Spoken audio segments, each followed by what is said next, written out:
Buenas noches, señoras y señores. Bienvenidos a otra edición del Péndulo por Unicanal. Hoy les proponemos tres temas. Uno tiene relación con la economía del país y con el presupuesto y la ejecución del presupuesto de nuestro país. ¿Para cuándo las obras del gobierno? Están con nosotros Carlino Velázquez, viceministro de Administración y Finanzas del Ministerio de Obras Públicas, el ingeniero Ignacio Gómez, viceministro de Obras del Ministerio de Obras Públicas. Desde los sectores económicos señalan que las obras públicas pueden salvar al país de este proceso difícil económicamente hablando que estamos padeciendo. El segundo bloque vamos a hablar acerca del Consejo de Empresas Públicas que se plantea desde el Ejecutivo. ¿En qué consiste? ¿Se va a agrandar otra vez el Estado aún más de lo que ya está inflado? De eso vamos a hablar con Elvio Ramón Brizuela Bordón, secretario ejecutivo del Consejo de Empresas Públicas. Y el último bloque, vamos a hablar acerca de lo que pasó en Piraí, en Capitambado. ¿Hubo o no ejecución de albañiles, supuestos narcotraficantes, o narcotraficantes, supuestos albañiles? De eso vamos a hablar con los fiscales del caso Hugo Volpe, Marcelo Pecci y Alicia Saprissa. Antes de ir a una breve pausa, les invito a degustar Café Lavazza, reconocido como un café de alta gastronomía y que tienen un cuerpo y sabor inconfundible. Lo distribuye Café Par y lo representa a este expreso italiano por excelencia. Vamos a la pausa y ya retornamos.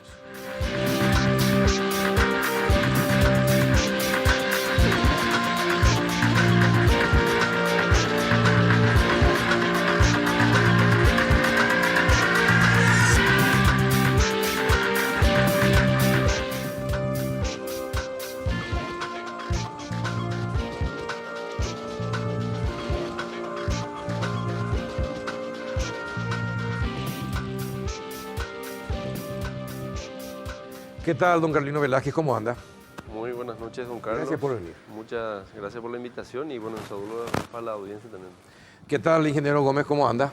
Muy bien, ¿cómo le va, Bien, Carlos? Estamos acá muy contentos y también ansiosos para compartir con ustedes y con toda la audiencia. Bueno, cuéntenos, 19% de ejecución hasta este momento, Sí. el Ministerio de Obras Públicas. El presidente no estaba muy contento con los resultados. Sí. Incluso yo creo que lanzó una advertencia de que aquellos ministros que no mejoran la ejecución para el 15 de agosto, entonces aunque él les quiera, los va a tener que cambiar.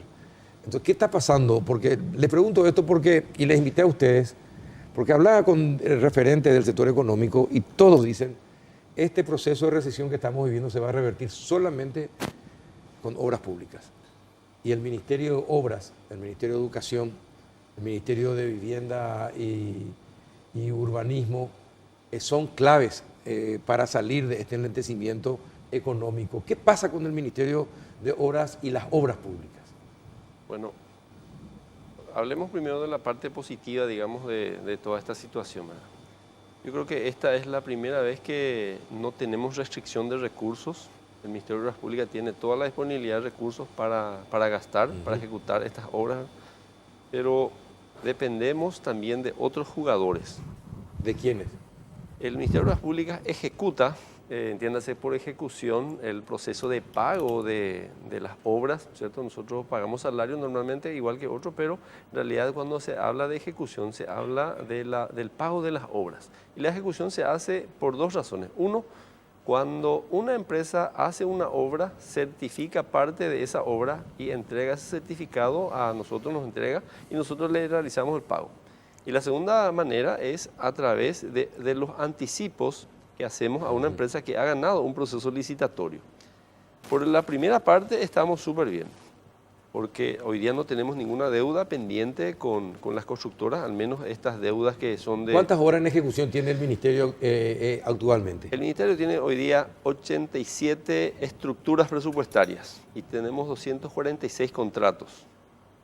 Estructura presupuestaria significa proyectos básicamente, ¿verdad? Y dentro de cada proyecto puede haber más de un contrato, Más ¿no? de Que un puede contrato, ser claro. más para más de una empresa, ¿no? Entonces, cuando estas empresas hacen una parte de la obra, presentan el certificado que le firmó el ingeniero fiscalizador, nosotros le procedemos al pago. Ahí no tenemos ningún guarniz de deuda. Lo que pasó este año fue algo bastante peculiar, ¿verdad? El año pasado comenzamos en el mes de agosto la nueva administración y el presidente nos pidió que hagamos ciertas obras, ¿verdad? Que sean emblemáticas. nuestra política está muy orientada hoy día a unir distritos. Vamos a concentrarnos también en las rutas nacionales, pero queremos unir, por ejemplo, un distrito A con un distrito B, ¿verdad? Asfaltando lo que se conoce normalmente como las calles de las compañías. Ese proceso llevó, digamos, su tiempo para la adjudicación de las obras, ¿cierto?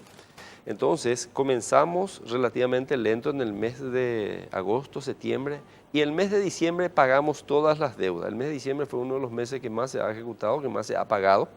Entonces, el mes de enero vino una suerte, digamos, de descanso de las empresas constructoras y casi no recibimos certificados de obra. La misma cosa pasó en el mes de febrero.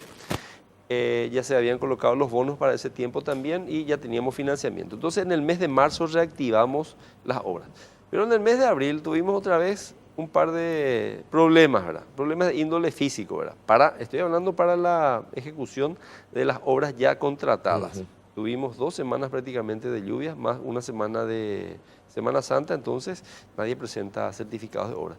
Y nosotros no pagamos adelantos por los certificados de obras. Por otro lado, tuvimos muchas protestas en el proceso de adjudicación de, creo que son 13 tramos que habíamos licitado de estas rutas que son uniones entre distritos. Y al presentarse las protestas, corren los plazos legales que no podemos soslayar. Nosotros entendemos perfectamente la situación de la economía y entendemos también que el Ministerio de Obras Públicas es uno de los ministerios más importantes en ese sentido, porque es el que tiene la mayor parte de los gastos de capital del gobierno hacia la economía y bueno, tenemos que hacer esos gastos. Pero cuando abrimos un proceso licitatorio tenemos que respetar los tiempos y los plazos. Entonces ahí nos presentamos ante una disyuntiva. ¿Vamos a hacer una licitación muy competitiva o vamos a hacer una licitación restrictiva? Como eran proyectos pequeños, optamos por la primera opción, es decir, hacer licitaciones muy competitivas. Abrir la puerta y la cancha para todos los jugadores. Fue quizás esa nuestra situación, digamos, más apremiante porque ¿Qué, fue un error? Se presentaron muchas empresas. Todas las empresas en Paraguay se creían, digamos, con la espalda suficiente para hacer obras, pero muchas de ellas no. Entonces, aquella empresa que no cumplía quizás con la parte técnica, en el sentido de tener los tractores, los ingenieros, la experiencia, la maquinaria y el personal. Exactamente, peleaba con precio. Pero el precio representa solamente el 20% de la evaluación total. Entonces, ahí fue que tuvimos un problema. Y luego, cuando alguien se siente, digamos, perjudicado en sus intereses, puede recurrir a la Dirección de Contrataciones Públicas como lo han hecho. Entonces, paran los procesos licitatorios. Por eso también es que nosotros hasta cierto punto... ¿Cuántas protestas, por ejemplo, se presentaron este año? De 13 creo que tenemos hoy día 5 protestas que siguen vigentes, ¿verdad? Pero son por los plazos de las... Que establece la ley. Ahora, ingeniero, ¿cuáles son las obras emblemáticas que el gobierno pretende impulsar, a los que se refería el señor Carlino? Las obras emblemáticas realmente, una de las más importantes es la reconstrucción de la ruta Transchaco, realmente de más de 500 kilómetros. ¿Y en qué proceso? ¿Cómo está el proceso de eso? En la segunda quincena del mes de este mes de mayo estaríamos licitando ya los 2 tramos. Los tramos 5 y 6. ¿Cuántos kilómetros en total? En total son 558 kilómetros. No, los 2 tramos. Los 2 tramos son 120 kilómetros aproximadamente. ¿Y por cuántos millones esos son? ¿Cuál es el precio de referencia para eso? Y son 130 millones de dólares aproximadamente. ¿Cuánto? ¿1 millón por kilómetro? Aproximadamente, sí. Y los otros tramos que van más al norte allá, estaríamos licitando antes de finales de este año y en el primer trimestre del año que viene, los tramos acá, que son más cercanos desde Cerrito hasta el kilómetro 326. Bueno, ¿y de esos están también con protestas o no? ¿Son licitaciones no, todavía, que todavía no se lanzaron? No se lanzaron. No, todavía. Estamos por lanzar la primera licitación de los 2 tramos que ya tienen financiación y eso sí, como dijo acá el viceministro Carlino, tienen montos de anticipo y para poder iniciar la obra. Pero de septiembre a esta parte, de septiembre a mayo. Actualmente... ¿Cuántas obras en ejecución y cuántos proyectos de este gobierno? Solamente de obras viales tenemos como 30 contratos aproximadamente. No es que dentro de cada licitación, si bien no son 30 licitaciones, son menos licitaciones, pero en cada licitación hay varios tramos, de manera que esos están en ejecución en este momento, pero se iniciaron a principios de este año.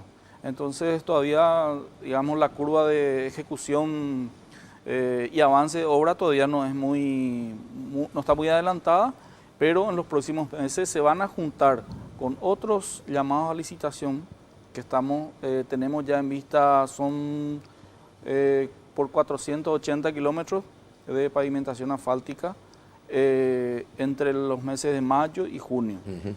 Son 9 llamados a licitación, 9 licitaciones.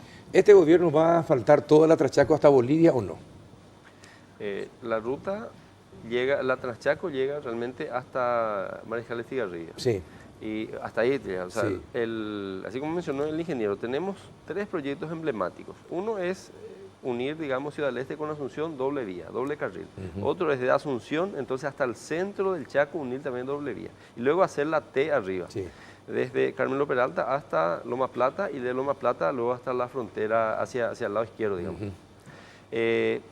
La Traschaco llega hasta Mariscal Estigarribia, son 430 kilómetros más 100 y pico kilómetros que son de acceso. Entonces eso nosotros dividimos en 8 tramos, que van a ser realmente 8 contratos, ¿verdad? Para que se haga más rápido. Si nosotros hacíamos en un solo contrato, eso iba a llevar unos 2 años. No, eso lleva mucho tiempo. Son diferentes empresas que van a estar trabajando en diferentes tramos, todos al mismo tiempo. Todos al mismo tiempo es la idea. De hecho, comenzamos este año con 2 tramos, porque para hacer una ruta tampoco es que llamamos a una concesionaria y compramos un auto. Tenemos que hacer primero el proyecto ejecutivo. Y el proyecto ejecutivo consiste en que los ingenieros tienen que ir a la zona digamos, de obras y medir los lugares, ver dónde van a estar los puentes. Claro. Y eso lleva su tiempo. Ahora, ingeniero, ¿usted hace cuánto que está en el tema de obras públicas? Y hace ya un poco más de 30 años. 30 años. Sí. Bueno, ¿usted conoce todas las mañas de los muchachos? De las empresas, de las vialeras. Conoce todas. Y me imagino que conocerá también todos los problemas que tienen los contratos que se firman con el Estado. ¿Por qué no proponen una modificación de la ley de contrataciones de tal manera que muchos de esos cuellos de botella que hacen que se retrasen las obras o que permiten protestas fáciles simplemente para seguir negociando y tener la posibilidad de meterse con otra empresa de manera oculta para ganar un tramo? Entonces, si saben todo eso, ¿por qué no hacen una propuesta de tal forma que se acelere todo el tema de contrataciones? Sí. Y evitar todos estos inconvenientes que se plantean. Realmente el tema de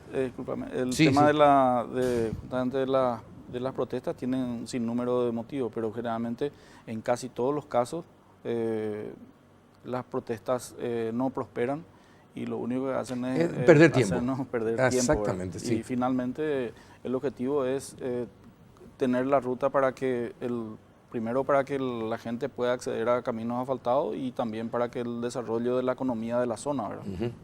Ahora, la construcción de las rutas, ¿van a tener en cuenta que son zonas productivas, que por lo tanto el espesor de todo lo que cubre, si la planta asfáltica debe tener 7 capas, de tal forma que pueda soportar todos los camiones con ganado, con producción que pueda transportarse?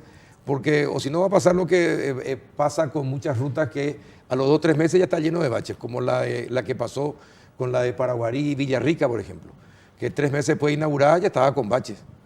Sí, realmente todas las obras que tienen ahora tienen todo su diseño final de ingeniería, muy bien diseñado, justamente conforme a lo que habías dicho, de acuerdo a la zona de producción, de más tránsito, transporte de carga.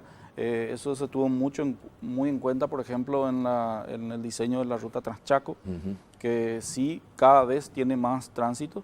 Y ahí quería nomás completar lo que habías preguntado antes, si llega a Bolivia. Sí, llega a Bolivia a través de Infante Rivarola. La faltado, sí. Sí, de Asunción, Mariscal Estigarribia, La Patria e Infante Rivarola. Está ya en poco tiempo más va a estar totalmente asfaltada.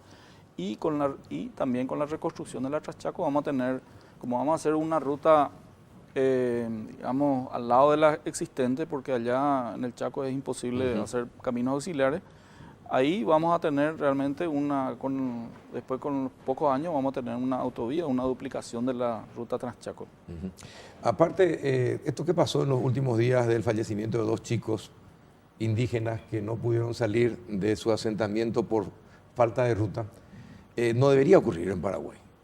Es decir, tenemos todas las condiciones para que eso no ocurra y no debería ocurrir. Es muy triste que eso siga ocurriendo y tenemos, como ustedes mismos dicen y reconocen, se tienen los recursos hoy día. Entonces habría que ver, por eso, cuando usted habla de unir distritos, Sí. me parece que hay que tener en cuenta también a las comunidades más vulnerables como la de los indígenas, por ejemplo. El diseño actual que vamos a implementar para la duplicación de la Transchaco prevé exactamente eso, ¿verdad? La ruta Transchaco va a ser una especie de espina dorsal y luego vamos a tener los accesos. Claro. Y los accesos son en realidad a las comunidades indígenas, ¿verdad? Precisamente previendo eso. Ni siquiera van a ser caminos, digamos, de tierra de todo tiempo, sino van a ser caminos pavimentados, ¿verdad?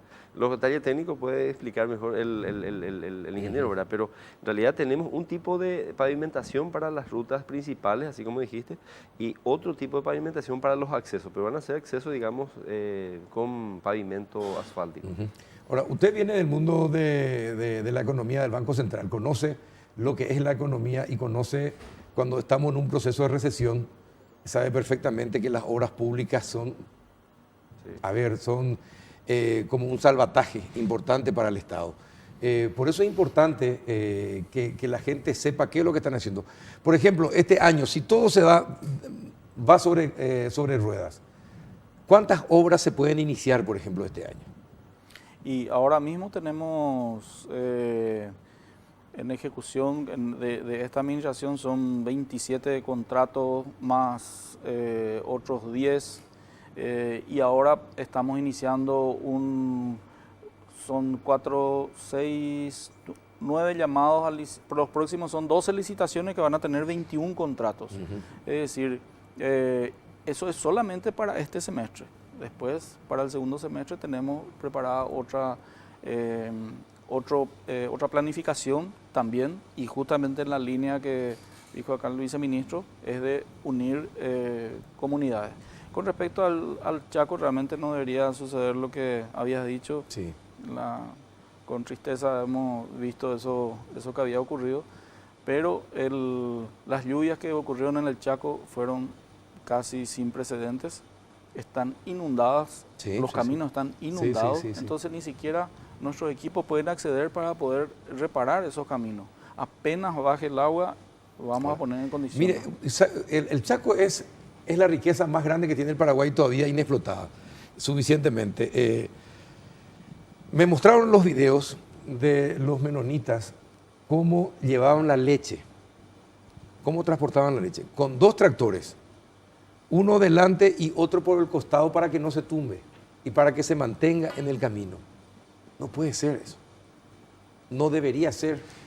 Estamos hablando de gente que trabaja de sol a sol y no puede ser que no tengan las rutas necesarias como para que puedan transportar sus productos que finalmente van a estar en todos los puestos de venta del país. Y justamente tenemos en el Chaco la ruta de la leche que le llamamos, con apoyo un proyecto con apoyo del Banco Interamericano de Desarrollo, que sí, realmente una cuenca lechera que va a revolucionar prácticamente toda la zona y ya no va a volver a ocurrir esos hechos. Ojalá, ojalá. ¿Y el Metrobús qué se va a hacer con el Metrobús? Ahora estamos estudiando una propuesta que hizo el BID para ver si podríamos cambiar algunas cosas. El Metrobús es una necesidad. Algo hay que hacer por la principal vía de acceso al centro de la ciudad. Quizás el problema que tuvimos en el pasado fue que no hubo una comunicación con los afectados. No podemos construir algo frente a tu casa sin comunicarte, ¿verdad? Y ese fue no sé cómo se comienza una obra así, un pequeño gran error. No sé cómo se comienza una obra sin tener los permisos correspondientes. Y sin embargo hay que hacer algo. La avenida Ciudad Yala presenta muchos problemas en términos de los desagües fluviales, ¿verdad? Tienen también problemas con el sistema de desagüe cloacal que tampoco tiene completo, las veredas. El sistema cableado, nosotros seguimos todavía con el diseño, digamos, de cualquier cable que voy a transmitir o a ubicar, lo ubico por la Sí. columna existente y se hace una maraña de cosas. Por eso se pensó en la famosa zanja técnica. Sin embargo, ahora estamos parando la pelota y pensando en un proyecto que pueda ser, digamos, escalable en el tiempo o pueda hacerse en etapas. Pensemos en la vía, en vías exclusivas para el transporte de pasajeros. Todavía no tenemos cerrado, digamos, el proyecto, pero le pedimos al BID, hace un par de días nos presentó, ¿verdad? Tenemos ahora creo que 2 semanas para estudiar y después hacer una propuesta y ver si podemos seguir financiando con el saldo que tenemos de este crédito. ¿Como cuál sería? ¿Como el de Colombia, como el de Buenos Aires? Sería un sistema más, digamos, más abierto, ¿verdad? No un sistema cerrado. ¿Qué significa abierto y cerrado, verdad? El cerrado era el anterior, ¿no es cierto? Sí. Era donde circulaba solamente una línea, Sí. una empresa, un solo tipo, ¿verdad? Esto podría ser abierto en el sentido de que podemos tener vías exclusivas para la circulación de buses, pero circularían las mismas empresas que están hoy Actualmente día circulando. sí. Pero si se les mejoran las vías, también ellos hay que ponerle las condiciones que mejoren sus vehículos. Sí, en realidad una de las principales causas de deterioro de los buses es justamente el mal estado. Es el mal estado de nuestras sí, vías sí. ciudadanas. Bueno, mucho trabajo. Usted sabe, don Carlino, que obras públicas son amores en este momento de recesión que estamos pasando. Y se va a agudizar el problema. Hoy hablé con diferentes sectores económicos en la radio y realmente hay menos movimiento y se nota, hay mucho menos movimiento económico y empieza a resentirse toda la economía. Por eso es que es importante que hagan las obras públicas. Sí. Estamos ahora con un par de proyectos, ya que mencionaste aquella vez, ¿qué se puede hacer para cambiar el sistema un poco burocrático, ¿verdad? Muchas veces para los administradores eso no es burocracia, sino más bien es rigurosidad, ¿verdad? Pero estamos pensando cambiar. Siempre estamos en la disyuntiva, siempre de abrir, digamos, la competencia, que siempre a la larga es más lento el proceso, pero es más es menos costoso, ¿cierto? Sin embargo, si cerramos los procesos licitatorios o hacemos bajo el sistema de las precalificaciones, en lugar de abrir para 20 empresas, hacemos un llamado para lo que nosotros creemos son 5 o 6 empresas que están capacitadas para hacer ese tipo de obra. Entonces podría ser mucho más fácil. Pero eso también se presta a la larga a la suspicacia, ¿verdad? Entonces, nosotros como administradores de la cosa pública tenemos que ser cuidadosos también. Y eso es lo que estamos tratando, ¿cierto? El viaducto del Botánico, ¿se hace o no se hace? Se tiene que hacer. ¿Se tiene que hacer? Se tiene que hacer. ¿Y de qué depende? Depende de que se haga. Está en proceso unos trámites administrativos que está haciendo la Municipalidad de Asunción y yo creo que finalmente vamos a poder hacer. Es una obra realmente, va a ser una obra extraordinaria, le va a cambiar totalmente a todo el barrio, va a ser un barrio extraordinario y también va a facilitar todo el tránsito que hoy día se tarda ¿Se va a preservar horas. toda la flora que tanto preocupa a la gente? Totalmente. ¿Se va a poder trasladar en otros lugares? Totalmente, se tiene todo previsto, ya se hicieron las pruebas de trasplante de árboles ya añosos y también la reforestación de todo de aquellos pocos árboles que van a tener que retirarse. Hoy grupos y asociaciones de arquitectos manifestaban su contrariedad con el puente que se quiere hacer, que une Asunción, la parte del Botánico, con el Chaco. ¿Ustedes leyeron ese documento? Y si lo leyeron, ¿qué piensan al respecto de la resistencia que genera? Yo personalmente no conozco, ¿verdad? Pero el proyecto que se tiene, en realidad es un anteproyecto, porque no tiene todavía muchos de los componentes en términos de las especificaciones finales. Se hizo bien pensado, ¿cierto? ¿Verdad? Por lo tanto, le contratamos a una consultora que es especialista en eso y tiene que ubicar el puente en zonas donde efectivamente se puede hacer, zonas donde se tiene que conectar con otras vías. ¿Pero cuántos puentes van a hacer? ¿Una o dos? El puente Chacoí es un puente. Es solamente uno. De 4 carriles. De 4 carriles. Sí. ¿Y eso está avanzando o están todavía en etapa de consultoría? Terminó la etapa de consultoría del anteproyecto, ¿verdad? Y ahora estamos en etapa de revisión, digamos, de los fondos para el financiamiento. Bueno, ¿y cómo se sienten ustedes cuando los sectores económicos le apuntan directamente al MOPC y a ustedes que están en la parte administrativa? usted en la parte de obras. ¿Cómo se sienten ustedes así? Y con más ganas de hacer más obras. Realmente nos entusiasma si de todas formas y para poder llevar adelante más y más contratos y tener ese flujo, digamos, de dinero que mueve la industria de la construcción, ¿verdad? Realmente es... ¿El presidente les llamó la atención, les dijo algo? Honestamente.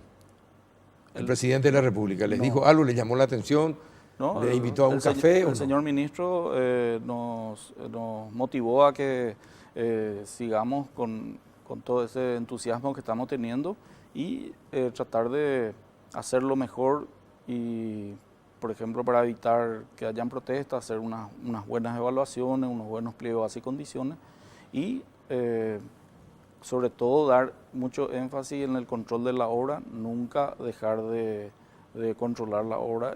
La calidad de la obra no se negocia nunca. Debe ser de lo mejor para que tenga la mayor durabilidad. Pero debe ser lo mejor no solamente en la teoría, ingeniero. En la práctica lo que tiene que conseguir que sea de lo mejor la obra. Tenemos controles muy rigurosos en obra. ¿Sí? Claro. Ya no va a haber baches en la ruta, No. rápidamente. ¿Usted promete? Sí. Toda obra Mire que le tomo la palabra. Sí, toda obra que... el ejemplo que había dado de Paraguarí y Villarrica, Sí. en los próximos días ya se estaría dando la orden de inicio, ya entraría el contratista para comenzar la reparación. Tiene 2 años de puesta a punto y después 5 años de mantenimiento. De mantenimiento. Y por último, ¿cómo va a ser el sistema de las rutas? ¿Las empresas pueden administrarlas o el Estado se va a encargar de toda la administración y el mantenimiento de las rutas? ¿Cómo va a ser? Hoy día tenemos el sistema, digamos, de concesiones, ¿verdad? Que bueno, tenemos el tramo de la famosa empresa Tapeponá, ¿verdad? Que tiene un servicio excelente. No, ese es espectacular. Sí. Parece otro país uno transitando por eso. Uno paga, ¿verdad? Hasta que llega Coronel Oviedo y que ya empieza ya comienza a hacer la camioneta. Ese es un buen punto, ¿verdad? Sí. Nosotros muchas veces queremos que todo sea gratis, ¿verdad? Y nada es gratis. Si uno compara nuestros peajes nacionales con el peaje de Tapeponá, uno encuentra que el de Tapeponá es más alto. Si cruza al otro lado del río, cruza el puente de la Amistad, ve que los peajes son mucho más caros incluso, ¿verdad? Y por supuesto, la vía también es muy buena. Es muy buena, sí. Por lo tanto, si quisiéramos tener, así como mencionaste, vías sin baches, tenemos que estar dispuestos a pagar por eso. Claro. Y estar dispuesto a pagar, ¿verdad? Y eso me compete a mí también porque soy encargado de la recaudación de los peajes. Nuestros peajes no cubren el mantenimiento. No cubren. Históricamente, las rutas fueron construidas en Paraguay para una cantidad de vehículos muy pequeña. Una cantidad de vehículos, digamos, que es como la tercera parte de la que tenemos actualmente. Por lo tanto, la tasa de deterioro fue mucho más fuerte.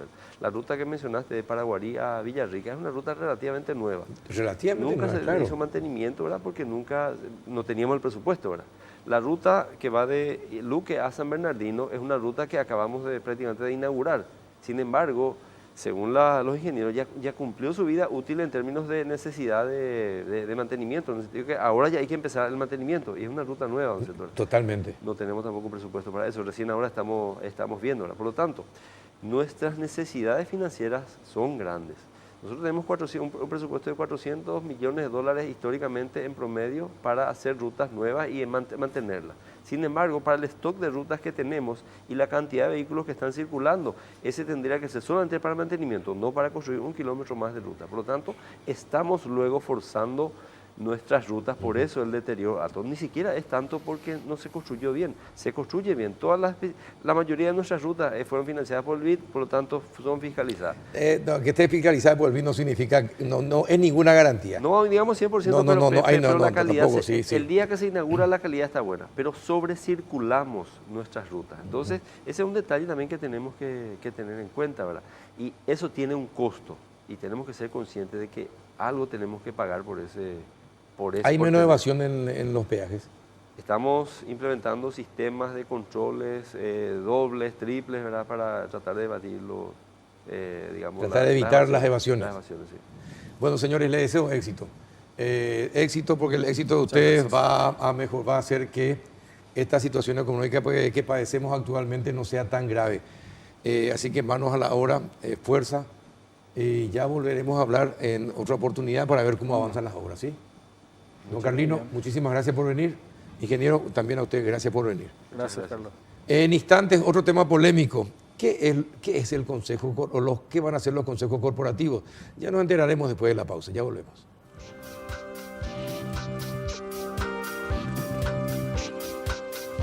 Para mamá. Aprovecha. Hasta 50% de descuento en todos los productos y sin entrega inicial. Y como si fuera poco, gana una fabulosa Toyota Hilux Full Equipo 2019 0 kilómetro. Además, con 39 millones de guaraníes en efectivo. Escucha esta super oferta. Celular Samsung A50, precio normal 18 cuotas de 290.000 guaraníes. Ahora, precio oferta, 18 cuotas de 169.000 guaraníes. Encontrá esta y muchas ofertas en todas nuestras sucursales del país o llama al 519-4000. Bristol, la mejor casa de electrodomésticos del país.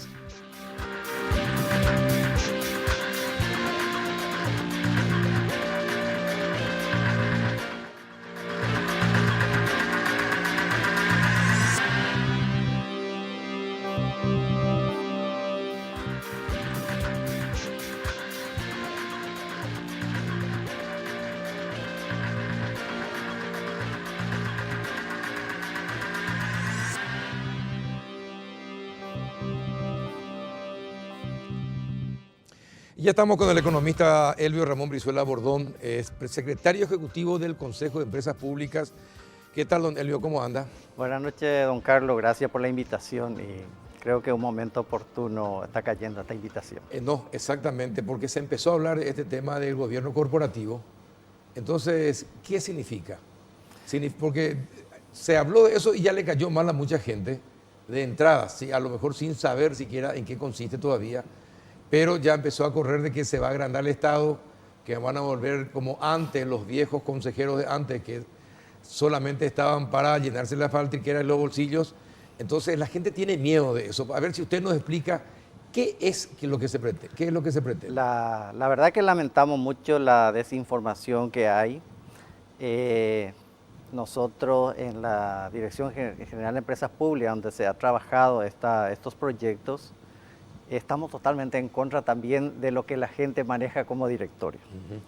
El directorio que se tuvo antes es como usted menciona, tenía sus propias oficinas, su propia secretaria, su propio chofer, su propio vehículo, sí, etcétera, etcétera. Era para el clientelismo político. Claro. Y voy a hablar un poco de la estructura que pensamos montar en base a un criterio donde se mira la eficiencia, la transparencia y la rendición de cuentas. Para poder estructurar a la empresa, tenés que tener una dirección estratégica y de control de la empresa, un área operativa y un ambiente de control que dependa del directorio y de la instancia de control.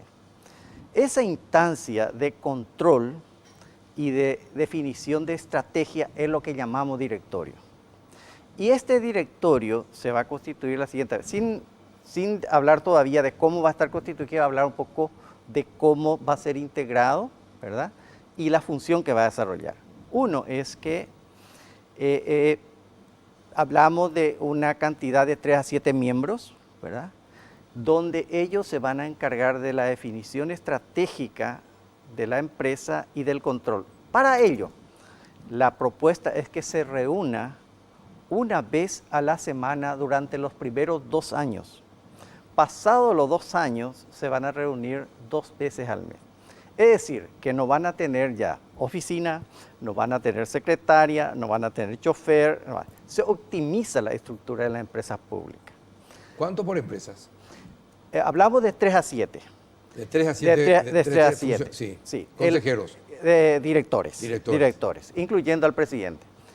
Lo normal en la América Latina, sobre todo en las empresas medianas grandes, se está organizando entre 5 y 9 miembros.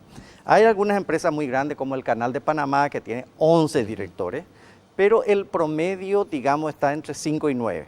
Nosotros planteamos para la magnitud de las empresas que tenemos que serían 3 como mínimo y 7 como máximo. ¿Para cuántas empresas? Para las 9 que tenemos. 9 empresas. 9 empresas. Solamente 9. Solamente 9 empresas tenemos. 4 constituidas ya en sociedades anónimas, que son Copaco, ESA, FEPASA y CAPASA, y 5 que están como empresas, digamos, como empresa del Estado sin ser una sociedad, ¿verdad? Que son ANDE, DINAG, Petropar, ANNP y la INC. Estos miembros del directorio van Es decir, que estar, a ver, para que la gente entienda, tendríamos en total, en estas 9 empresas, en total, un mínimo de 27 y un máximo de 63. No. De 3 a 7 Claro, meses. claro, sí, ¿verdad? exactamente. Sería un mínimo de 27 y un máximo de 63. Exactamente, esa es la idea. En total. En total.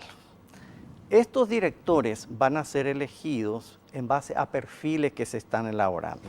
O sea, de los cuales supongamos que tenemos 7 miembros.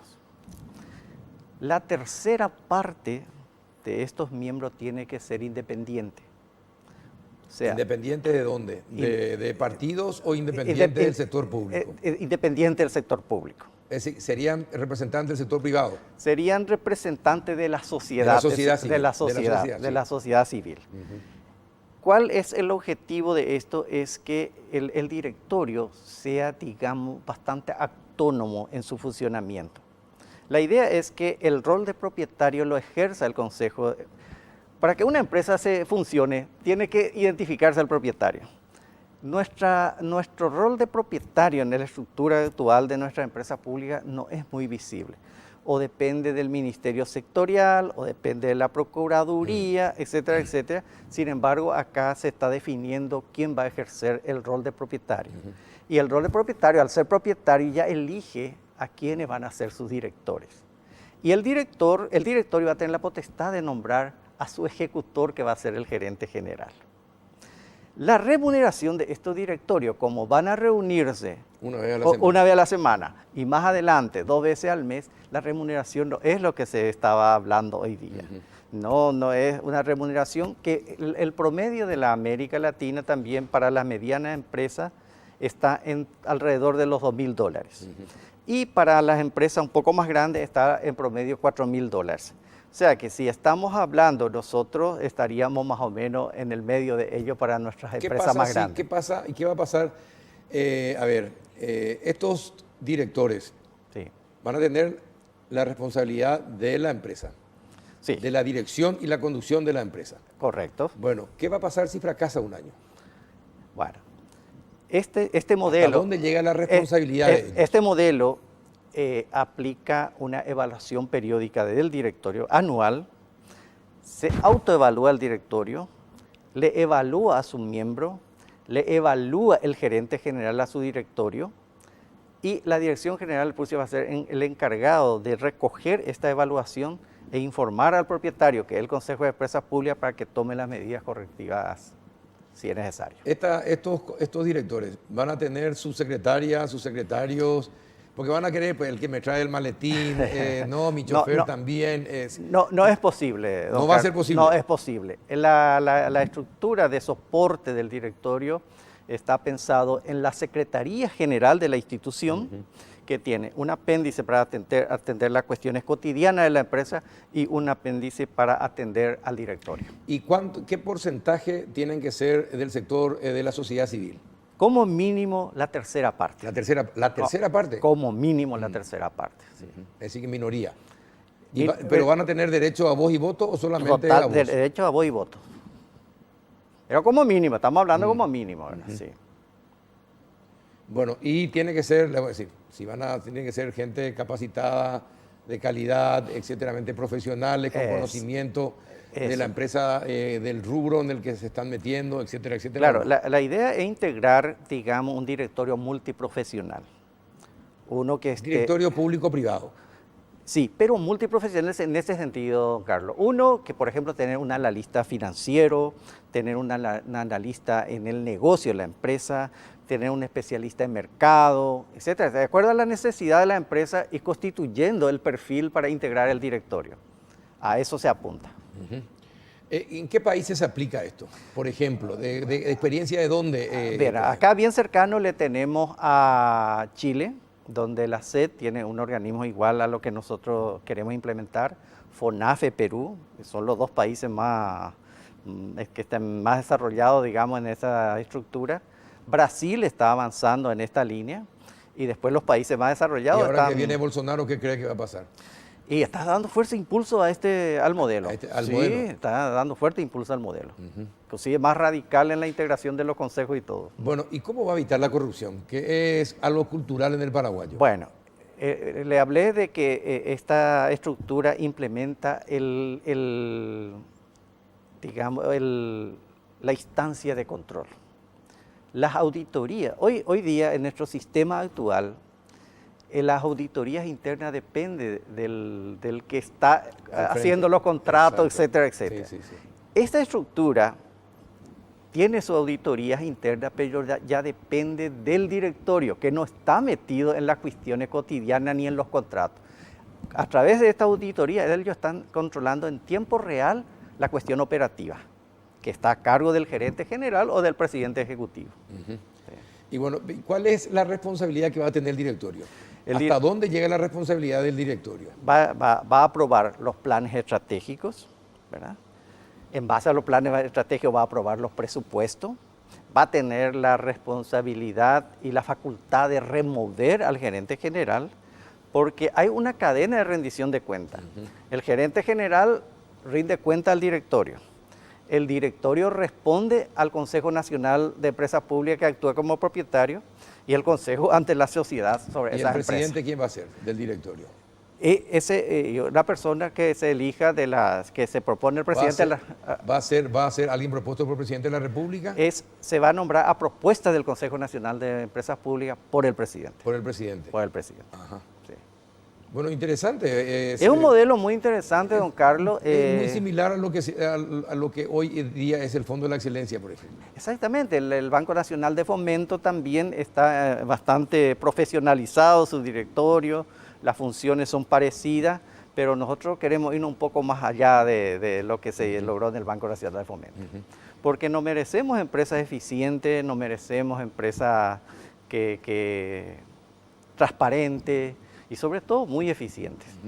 Ahora, va a ser un reto importante porque la responsabilidad en el caso de que haya pérdidas o hechos de corrupción, de alguna manera la responsabilidad puede recaer en los directores también. Claro, porque como ellos tienen la facultad de controlar y tienen información para controlar, bueno, no tomaron decisiones, sí, son responsables. Ajá. Sí. Es decir, que por un fracaso o por un hecho de corrupción hasta pueden ir a la cárcel también. Claro, por eso que se habla, don Carlos, del control en tiempo real.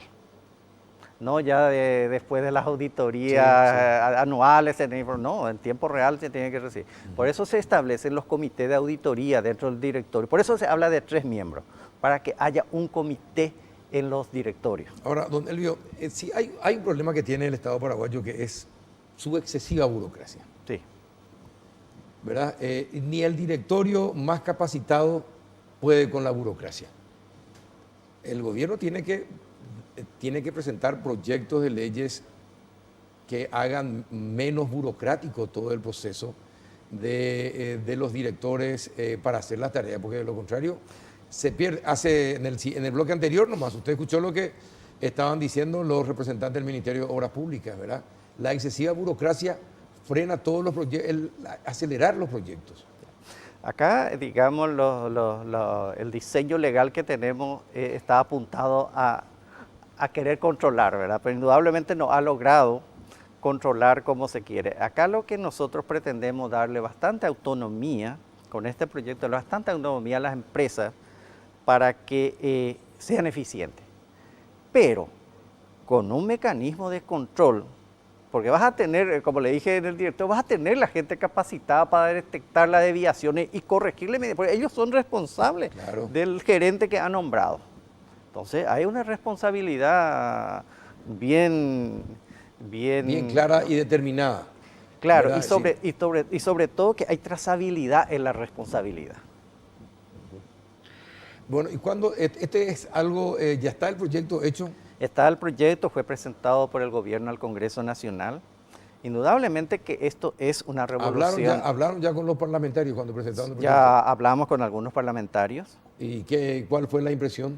Y así como le estamos hablando a usted, están convencidos de que es un modelo interesante. Bueno, usted sabe que los políticos no miran como nosotros los proyectos. Ellos miran a ver cuántas personas pueden meter, cuántos lugares son para ellos, a qué familiar le pueden incluir en esa nómina de la empresa. Realmente ellos tienen otra mirada respecto de lo que son las empresas públicas, don Elvio. Sí, pero eso queremos cambiar con esto, don Carlos. De los contrapesos que estamos poniendo, gente que viene de afuera, con integridad, con conocimiento, etc. Son contrapesos que estamos poniendo en el directorio para la gobernanza de las empresas públicas. Ojalá resulte. Ojalá, nosotros tenemos mucha fe de que esto es una propuesta de cambio del gobierno en nuestras empresas públicas y bueno, necesitamos avanzar a estos modelos que son... Hoy día, cuáles son las empresas bien posicionadas? Digamos, patrimonialmente tenemos varias, por ejemplo, está la ANDE, está la INC, está Copaco. ¿Copaco también? Copaco está bien patrimonialmente. Operativamente es el problema que estamos teniendo con Copaco y que las autoridades autuales están trabajando en un modelo de negocio de tal forma a que cambie un poco la situación de esta empresa, ¿verdad? Y bueno, las otras están, digamos, con la DINAC, ANP, están, digamos, en cuestiones que hay que ir trabajando. Por ejemplo, ellos están cumpliendo funciones múltiples de prestar servicio y ser regulador al mismo tiempo, que son cuestiones también que el gobierno tiene que ir resolviendo en el mediano plazo por lo menos. La DINAC también tiene muchos problemas, sobre todo para las licitaciones. ¿Y cómo va a impedir la injerencia también de ciertas personalidades que están dentro de la cadena de sucesión del presidente y que se inmiscuyen mucho en las licitaciones de las empresas? ¿Cómo va a evitar eso? Bueno, el presidente y el directorio solamente, digamos, ya por cuestiones de los lineamientos puede trabajar con la gerencia. No le va a poder decir, metele ahora... Es decir, no va a poder venir nadie desde afuera en la empresa. No puedo decir que no puede venir, ¿verdad? Pero va a tener mucha dificultad para meter gente ahí. Primero que las empresas, y ya se está trabajando, es tener todos por proceso. Y en los procesos están determinados quién cumple qué función. Si aparece alguien que no va a cumplir una función, no se le va a recibir porque le va a significar un costo a la empresa y él tiene que dar cuenta a cierto nivel de autoridad. Claro, se vuelve complejo ese tema. Mire que hay mucha gente, no sé, usted tiene que... Pasa que se presenta este proyecto y no se informa a la ciudadanía. Y entonces ya hay desconfianza. Sí, entiendo. Resulta ser que esto lo veníamos trabajando ya con las autoridades de las empresas de la administración anterior. Ellos estaban en conocimiento. Cuando vino nuestras autoridades inmediatas vieron las bondades de este modelo y que empresas exitosas del mundo, como porque bien cercano lo tenemos a la empresa de Medellín, por ejemplo, que es una empresa pública municipal, se ha extendido a casi todo el continente, ¿verdad? Y con las estructuras que estamos pensando implementar. Mire, acabo de recibir este mensaje para que usted tenga en cuenta la desconfianza y una buena explicación, una clara explicación de los responsables de este proyecto creo que es necesario. Hay que informar a la gente, a la ciudadanía, hay que saber explicarle a la ciudadanía y sobre todo a los que después puedan transmitir lo que ustedes quieren hacer. Si comienzan al revés, es muy difícil. Una vez que se instala una idea, es muy difícil desinstalarla y va a tener viento en contra permanentemente, porque cualquier error, ya decíamos luego nosotros, así le advertimos luego, ¿verdad? Por eso, ¿no le parece que faltó comunicación? Hay una cuestión que hay que entenderlo, don Carlos. Este proceso del monitoreo y de trabajar sobre las empresas públicas empezó ahí por el 2008, cuando se empezaron a crear el Consejo de Empresas Públicas por un decreto. Después se vino formalizando esto por una ley en el 2013 Y esta es la tercera fase en la implementación de la gobernanza en las empresas públicas, ¿verdad? Y es un proceso que viene, bueno, seguramente faltó más comunicación, ¿verdad? Pero digamos en los niveles en que se trata de empresas públicas sí se ha comunicado este tema. Bueno, don Elio, gracias por venir. Vamos a seguir hablando de este porque es un tema interesante. Es una experiencia que puede resultar siempre y cuando se evite la injerencia de los políticos en las empresas públicas. Si ustedes logran parar eso, si no se está haciendo esto para agrandar el Estado y para llenar de clientes y amigos las direcciones de las empresas, enhorabuena.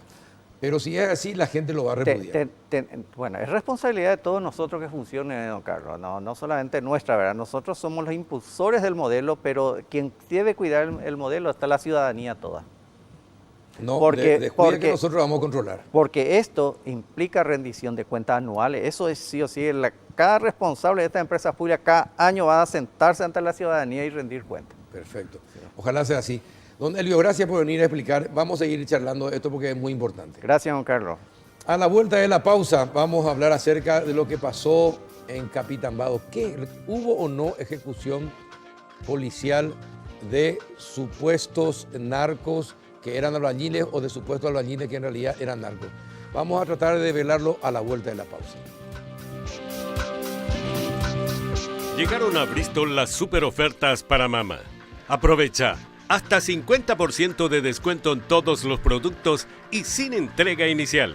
Y como si fuera poco, gana una fabulosa Toyota Hilux Full Equipo 2019 0 kilómetro. Además, con 39 millones de guaraníes en efectivo. Escucha esta super oferta.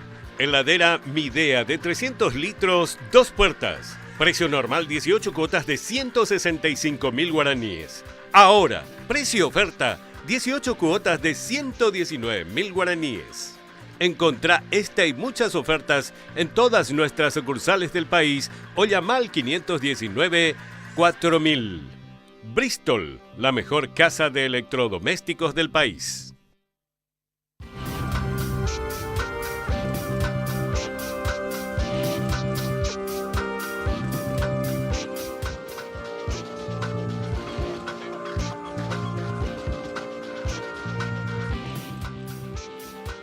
Ya entramos en el último bloque del péndulo. ¿Qué tal, doctora Alicia Saprissa? ¿Cómo anda? Muy bien, Carlos Peralta, gracias por la invitación. No, gracias por venir. Gracias por la invitación y también saludo a la audiencia. Doctor Volpe, ¿qué tal? ¿Cómo anda? Muy buenas noches, Carlos. Un saludo especial para la audiencia. Relájese, doctor, tranquilo. Vamos, tranquilo. Me parece muy bien. ¿Qué tal, doctor Fechi? ¿Cómo anda? Buenas noches, Carlos. Un gusto estar aquí. Saludo a la audiencia. Bueno, ¿qué pasó? Se trata de instalar de que 5 personas fueron ajusticiadas con disparos en la cabeza llamativamente. Bueno, ¿qué es lo que pasó? ¿Qué pueden decir ustedes? ¿Hubo un ajusticiamiento policial? ¿Es cierto que recibieron 5 tiros, disparos en la cabeza, todos los que fallecieron? Porque es lo que se instaló o se quiere tratar de instalar, de alguna manera echando sombra al operativo que realizaron. Ustedes que fueron los fiscales, ¿qué pueden decir? Hubo agresión letal y respuesta proporcional a ello, con la consecuencia inevitable del fallecimiento de estas personas. Realmente 10 a 15 minutos de tiroteo, iniciando con una agresión con armas automáticas o automatizadas, como podemos explicar, realmente genera un escenario de esa naturaleza y allí la consecuencia, pero todo se hizo conforme a las reglas, en el sentido de que circunstancias de esa naturaleza evidentemente son muy difíciles de culminar sin un saldo fatal, ¿no? Sin fatal. Ahora, sí. Pero los que estuvieron allí, ¿ustedes sabían, es decir, los que estaban allí para ustedes, eran todos narcos o de la logística del PCC? ¿Del PCC o Comando Vermelho? Del Comando Vermelho, o pudieron haber estado circunstancialmente obreros en el mismo momento en que se hizo el operativo? Carlos, hablar para mí de una ejecución es bastante temerario. Sí. Y sumamente injusto para la Policía Nacional, a través de una tarea interinstitucional entre el Ministerio Público, el Ministerio del Interior y la Policía Nacional, se pudo detectar una organización criminal transnacional que estaba liderada por una persona de nombre Roberto Núñez Portillo. Estas situaciones se van confirmando a través de informes, de inteligencias de organismos de seguridad extranjeros, precisamente del Brasil. También dan cuenta de que los mismos, liderados supuestamente por Roberto Núñez Portillo y otra persona que todavía no damos a conocer porque está siendo buscada, ¿verdad?, por los organismos de seguridad. ¿Y está en la zona? Que debería estar también en la zona. Vimos que es uno de los fugados. También brindarían apoyo logístico y principalmente se dedicarían al tráfico de marihuana al Brasil en la modalidad del doble fondo. Una vez... ¿Qué es la modalidad de doble fondo? Vehículos ocultos Compartimento en el oculto. interior, Compartimento Le llevan oculto otra que carga y llevan la otra- marihuana. en Sí. partes del Ajá. vehículo o camioneta en la carrocería. Una vez que ingresa la comitiva, para esto es importante también aclarar que se decidió hacer un día feriado porque se pudo detectar que había una construcción en el lugar y para evitar que haya terceros que no tengan nada que ver, ¿verdad?, en este caso albañiles, se diseñó el operativo para realizar un día no hábil. ¿Verdad? Como podemos ver en imagen, ¿Esto que estamos viendo qué es? Lo que estamos viendo en imágenes, ¿qué eso es? esta es la entrada principal al establecimiento que da en la ruta que une Santa Rosa de la Guardia con Capitán Vado, a 35 kilómetros aproximadamente antes de llegar a Capitán Vado estaba el primer portón de acceso. En el primer portón de acceso habían 2 personas con armas largas y a 200 metros aproximadamente había un segundo portón donde normalmente había de 3 a 4 personas y durante el día tenían un vehículo de apoyo que era blindado. De ahí aproximadamente a 700 metros se encontraba el casco principal, que sería esa vivienda, y había un tanque de agua con un puesto de centinela. Habían vehículos, motocicletas. Era una, no sé si estancia, propiedad, era una propiedad vigilada. Casa de seguridad. Con mucha, Una casa de con seguridad. mucha Le vigilancia. denominamos que era un búnker de seguridad para esta organización criminal. Sí, y acá tenemos que sumar también la situación que hay del terreno.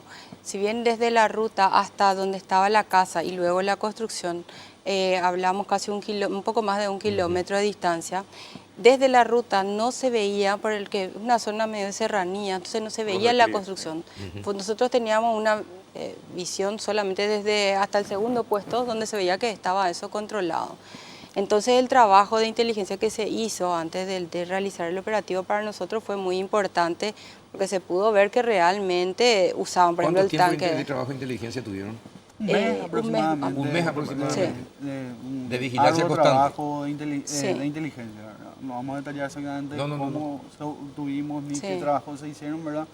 Pero sí, se pudo detectar el esquema de seguridad de esta organización y en base a eso se determina la forma en realizar el operativo que encabeza uno de los vehículos blindados de la policía. Al pasar el primer puesto se realizan disparos de advertencia para los puestos posteriores de que había una alerta de seguridad.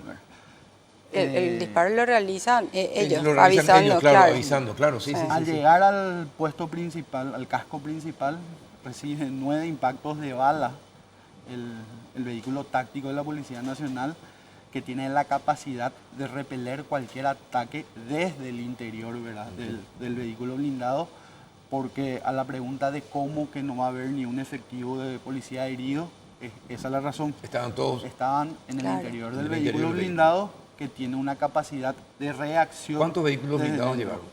Llevamos 2 vehículos Dos blindados. vehículos. ¿Con cuántos hombres en cada vehículo? No me gusta hablar de números para exponer la capacidad, ¿verdad? Y Vamos a uno de cuidar. los, de uno nuestra de fuerza. de los aprendidos justamente nos señaló que si no venía, palabras textuales, no, si ustedes no venían en en ese vehículo blindado le íbamos a matar a todos.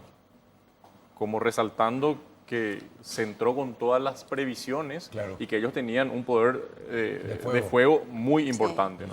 Con Que fue- sirena, Eso logo, también para eso- estratégicamente el vehículo blindado que iniciaba la comitiva que estaba en avanzada tenía el logo y sirena de la policía porque nosotros manejábamos bien que este grupo tiene un enfrentamiento constante y están en guerra Están con en guerra, otros. sí. Claro. Con otros. Entonces, para que quede claro que era una intervención oficial, una intervención de la Policía Nacional, Claro. bajo dirección de la Fiscalía, fue ese el vehículo avanzado. Bueno, dijeron algo importante, quiero retomar. Era un día feriado. Era un día el feriado. día de la intervención. Sí. En días feriados y un día importante encima. En días feriados normalmente no hay albañiles que trabajan. Normalmente. Normalmente, ¿verdad? Pero, ¿por qué creen ustedes que los familiares y el abogado insisten con este tema de que eran albañiles, eran inocentes, no tenían nada que ver con el caso y fueron asesinados? Un punto importante, Carlos, es, como pueden ver en pantalla, es la parte de donde se encontraba en el terreno la vivienda en construcción. Sí. Había 3 puestos de centinela. A ver si podemos mostrar otra vez el gráfico donde con- está la casa, está el campo. Ese es. Habían 2 personas en cada puesto de centinela. Sí. Eso estaba a metros de la construcción, inclusive donde estaría el puesto más alejado de la construcción se encontró un fusil con una mochila con cargadores y municiones. Los familiares muchas veces no saben a qué actividad realmente se dedican Sus allegados, sus sus familiares. allegados, ¿verdad? Y una vez que ocurren este tipo de hechos, saben que son personas que no tienen antecedentes, que no es ningún impedimento para que empiecen a trabajar para este Sí, tipo obviamente. Sí. de organizaciones, ¿verdad? Ahora, ¿y ustedes dónde estaban? ¿Ustedes ingresaron con la policía o como siempre están un poco más atrás para que Nosotros- una vez que termine el tiroteo ustedes entren? ¿Cómo fue esta Nosotros vez? vimos naturalmente el grupo de avanzadas, el grupo táctico, Sí. y unos metros atrás, en un punto donde nos permitiese estar exentos de Sí, semejante sí. balacera, estábamos nosotros. Y naturalmente cuando recibimos la orden de que estaba medianamente controlado, y subrayo este término porque allí realmente con todo ese pastizal, con toda esa extensión, con la cantidad de gente que sabíamos que estaba, nada estaba controlado. Y de hecho cuando ingresamos a la vivienda principal todavía se escuchaban disparos y era el grupo, parte del grupo operativo que estaba persiguiendo todavía a otra gente, y de hecho se Claro. llegó a otra propiedad rural en la cual fue abandonada hace pocos minutos, había ganado en pie y se encontraron proyectiles calibre 5.56 y también una silueta de tiro para práctica de esta- Y revólver. Sí, Revólver. cosas Y más. revólveres. Y las anotaciones de... anotaciones de producción propias de producción de marihuana. Es decir, Sí. todos los que estaban allí dispararon también, trataron de defenderse del ataque o de atacar a la policía. Trataron de atacar las personas abatidas, trataron de atacar a la policía. eso Las está personas confirmado. que se entregaron en forma voluntaria no se hizo ejercicio de la fuerza en ese sentido. Es por ello Los están que se entregaron voluntariamente no Fueron dispararon. interceptadas, Claro. aseguradas Se y ya no entregaron. Se tuvieron. entregaron. sin no- arma en se mano, entregaron, ni- claro. sin arma en mano. sin arma en mano. Fueron reducidas y por esa razón justamente no se hizo uso de la fuerza. Claro, en ese Y este caso. señor Soriano, que tiene su abogado y que sí estuvo por los medios de comunicación hablando y explicando que no tiene nada que ver, que era un constructor, apareció un constructor, creo que Pereira, de apellido Pereira, creo que, hablando también de que efectivamente hay una obra allí que... Sí, ¿cómo- ayer ¿Cómo estuvo- entran ellos en el tema? Bueno, ayer el abogado de la defensa de Soriano le presentó al contratista, Sí, al contratista, Marcial Sanabria, si no me Algo equivoco Sanabria, sí. el apellido. Ayer hizo declaraciones ante la prensa y hoy se presentó a la fiscalía a dar su testimonio. Y bueno, en parte también lo que relató confirma una vez más, y el tiempo, como digo, nos va dando varios elementos más, la razón y van sosteniendo nuestra información, ¿verdad? Porque dice que eventualmente, él trabajaba en la construcción con Soriano y una persona más, no así los demás abatidos ni detenidos. ¿Verdad? Solamente reconoce como A Soriano un contratista, principalmente. a Soriano principalmente. Tal cual. Y a otro más. Sí, y presentó algunos documentos, ¿verdad?, que avalan de que él era el que manejaba la construcción y el que estaba dirigiendo todo lo que ahí acontecía en ese ¿Qué sentido. construcción estaba haciendo este señor? Él refirió que era una vivienda y que le había contratado Roberto Núñez, Núñez Portillo, que es el que resultó herido, que es nuestro objetivo principal, ¿verdad? ¿Tiene el tiro en la cabeza? Así mismo. El refilón. El refilón, El que refilón, está acá en ¿verdad? Asunción ya. Sí, sí. ¿Él no puede hablar todavía? Yo tengo entendido que sí, ya él no, ¿Y ya no perdió. declaró ante usted? Sí, nosotros nos presentamos. Yo personalmente me fui a tomarle una declaración. Estuvo su abogado, por supuesto se abstuvo. Se De paso abstuvo de también, declarar. sí, corroboramos su estado de salud. El médico ahí me informó ya la situación. Fue sometido a una intervención más que nada para la asistencia y la limpieza, pero estaba fuera de peligro, nunca entró a terapia ni nada, ¿verdad? ¿Ustedes tienen datos desde el Brasil de que es una persona buscada en el Brasil? ¿Tienen, si oficialmente está confirmado que es una persona buscada en Brasil por asalto? No Roberto, ¿verdad?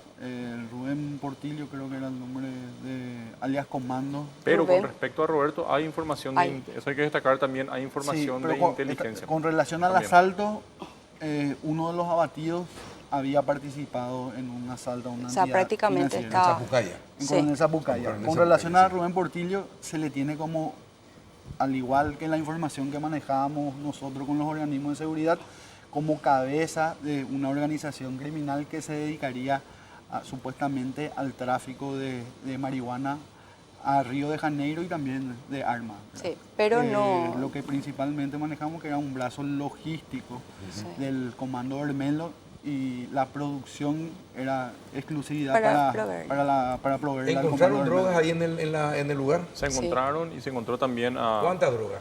se encontró marihuana, se encontró cocaína líquida, cocaína sólida, en lo que serían muestras y también, también hay que destacar el marihuana. campamento, ¿no? Que está bastante cerca, Sí. 70-80 metros de Marihuana sólida de la también se construcción, encontró. también marihuana sólida. Todo en muestras. Sí. Y El también día de plantaciones. ayer, el También día de ayer, Plantaciones también, de hecho Sí. el Ministerio Público ha realizado trabajos en la zona en el día de hoy o ayer.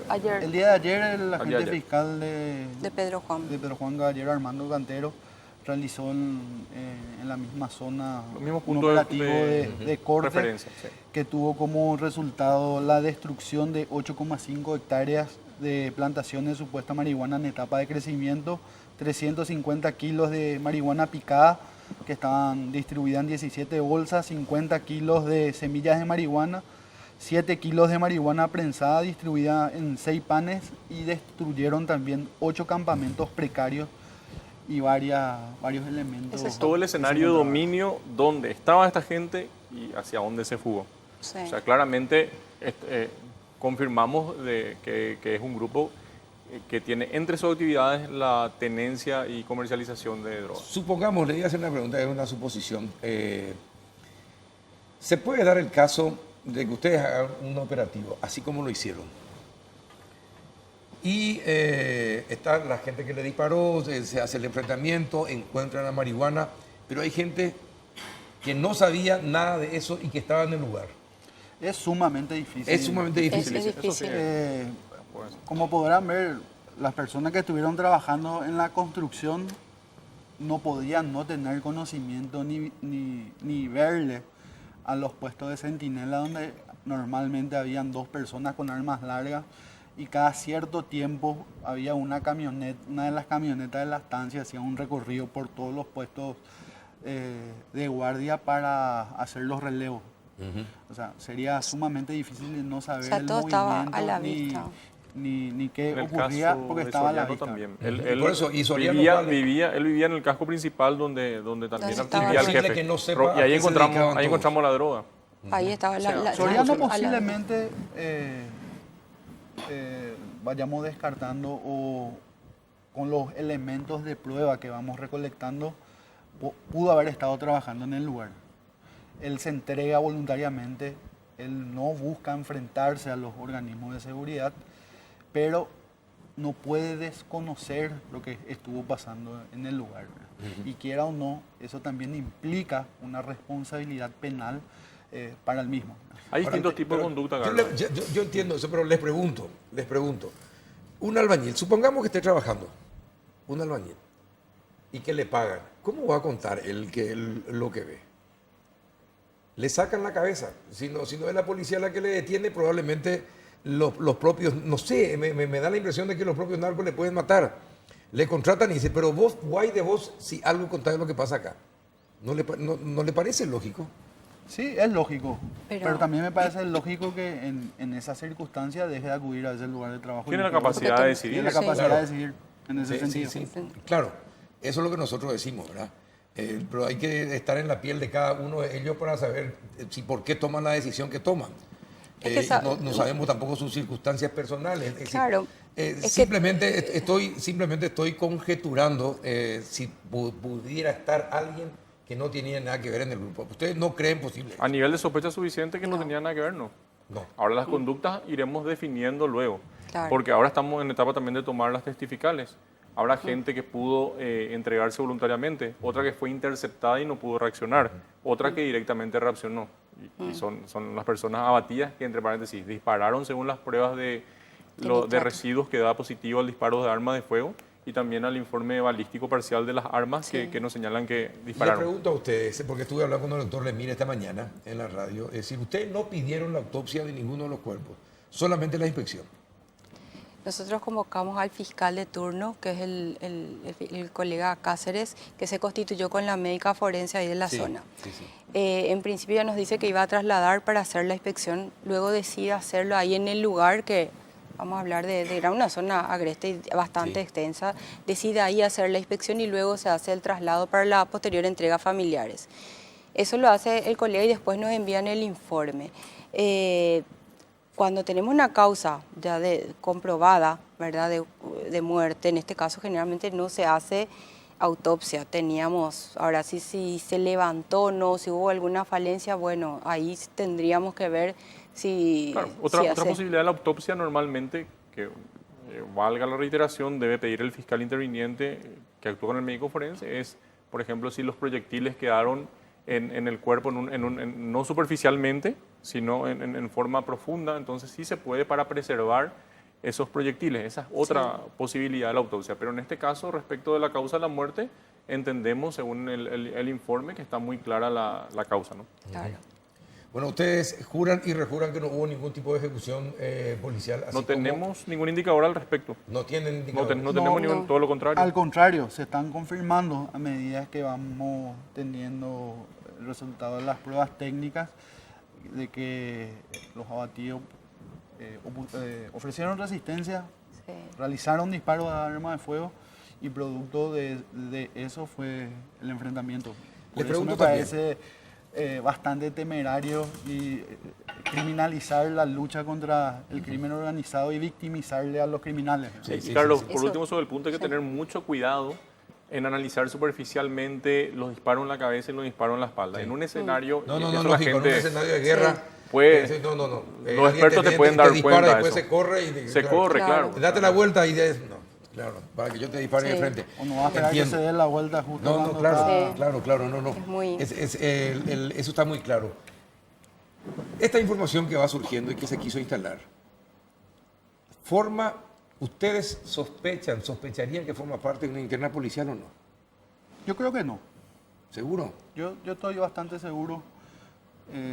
A mí me parece que en este momento no es un momento que esté cerca de algún cambio importante dentro de la policía. No, pero puede ser. El Pero podría ser. comandante a ver, está... ¿Y si alguien le estaba dando protección, es decir, algún grupo policial le estaba dando protección a esa gente? Y eso es factible. Sí, es factible. Ahí no vamos a ¿De hablar que hay algún factor exógeno aquí? Hay. Claro, Hay. eso... O sea, yo lo único que puedo comprender, por más que naturalmente con todos estos elementos y objetivamente lo descarte, es la afectación de las víctimas. Porque una persona que pierde un ser querido, Carlos, es muy difícil pedirle sí, subjetividad. sí. No, totalmente. Entonces hay que, en ese sentido, somos comprensivos mientras ellos son subjetivos y están afectados, nosotros nos rige la objetividad, ¿no? Entonces eso sí comprendemos pero yo creo que hay algún factor que está, digamos, generando mucha, cuanto menos ansiedad, apresuramiento y una serie de cuestiones en esto. Y que también genera ensuciar el intriga. trabajo que ustedes hicieron. Sí. Por supuesto, por eso a mí Eso. me gustaría pedir prudencia al difundir Sí.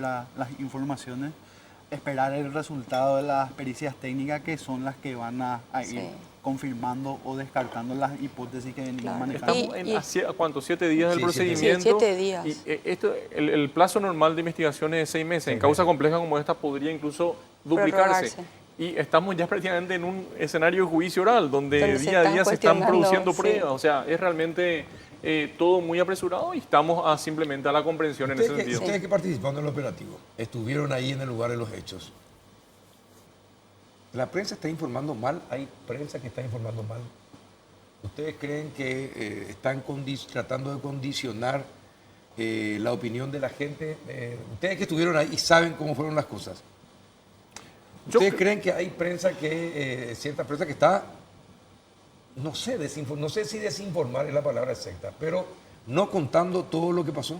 Yo creo que hay un apresuramiento para Sí. omitir opinión, ¿no? Porque realmente y con claridad se van a determinar una vez que se obtengan todas las pericias técnicas que se vienen realizando, Extracción de datos de celulares. que hasta Sí. ahora Prueba muy Computadoras. importante, por ejemplo, no se hizo porque lleva su tiempo. Hay autorización judicial, extracción, perito, o sea, por citar una, ¿no? Sí. otra Cruces de pericia, llamadas. el resultado de nitritio y nitrato ya se tienen, que dan cuenta que realizaron disparos de arma de fuego por los residuos que se encontraron en las manos de los mismos. Para mí hay un apresuramiento y en casos complejos como lo de la lucha del crimen organizado hay que ser más cautos y no ¿Puede criminalizar. dañar la investigación que están realizando Puede este tipo de dañar, apresuramientos? puede dañar la investigación y la moral de De los los efectivos, de los organismos de seguridad que vienen luchando contra contra el crimen Porque organizado así en especial. Pues, Pero no es fácil. no es ¿verdad? fácil y Y- se le está victimizando a criminales. En este caso, no escuchamos hablar mucho, por ejemplo, de lo que fue el objetivo principal, que es Roberto Núñez Portillo, los antecedentes que él tiene, ¿Qué antecedentes tiene? el mismo familiarmente tuvo un hermano que fue víctima de un hecho de sicariato hace cuestión de un mes. El objetivo era, según los datos de inteligencia, era el propio Roberto, Sí. que por equivocación Mataron al hermano. le mataron al hermano, ¿verdad? Y todos los antecedentes de pertenecer a una organización criminal transnacional para el tráfico de drogas al Brasil. ¿verdad? Sí. La última pregunta. ¿Qué es, a ver si me explican, qué es, hablaron de marihuana sólida? ¿Hay marihuana sólida?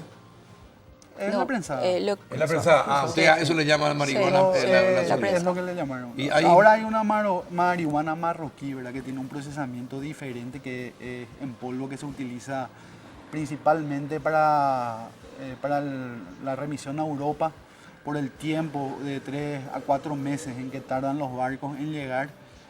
Se humedece. De por sí la marihuana prensada es bastante húmeda, se humedece y pierde calidad. Ahora, ¿y qué hay acerca de que se ponen las ropas Eso- y después se lava en lavarropas y después se seca y se tiene otra vez la marihuana? Eso no lo escuché. A esa Sí sé que se impregna Sí. la cocaína. La sí. Cocaína, Ahí la cocaína, cocaína, sí. la Bueno, cocaína. caso de- Suelen Sí. impregnar por la la, cocaína. Cocaína. para facilitar el tráfico. ¿verdad? Y eso sí encontramos cocaína líquida y sólida. Yo por último, Carlos, para cerrar, Sí. quiero resaltar las palabras del comisario Gilberto Fleitas, que es el jefe del Departamento contra el Crimen Organizado. Estábamos en madrugada ya y ultimando detalles del procedimiento y él se dirige al grupo táctico y le dice, señores, ustedes ya saben bien cuál es la misión, saben la característica y peligrosidad de este grupo, es muy probable o prácticamente seguro que disparen. La Policía Nacional está acuérdense que la Policía Nacional está para cuidar a la gente, nunca para agredir. Pero si se dan las circunstancias inevitables de disparar, ustedes saben cómo deben disparar y cómo deben medir eso. Y estamos seguros que se actuó con profesionalismo a juzgar por los elementos que estamos teniendo. Bueno, gracias, doctores. Muchas gracias, nada. muchas gracias por venir. Nos pasamos un poquitito, ya me están enloqueciendo acá en el oído porque dicen que tengo que cortar, así que vamos a cumplir rápidamente con la orden. Hasta el próximo miércoles.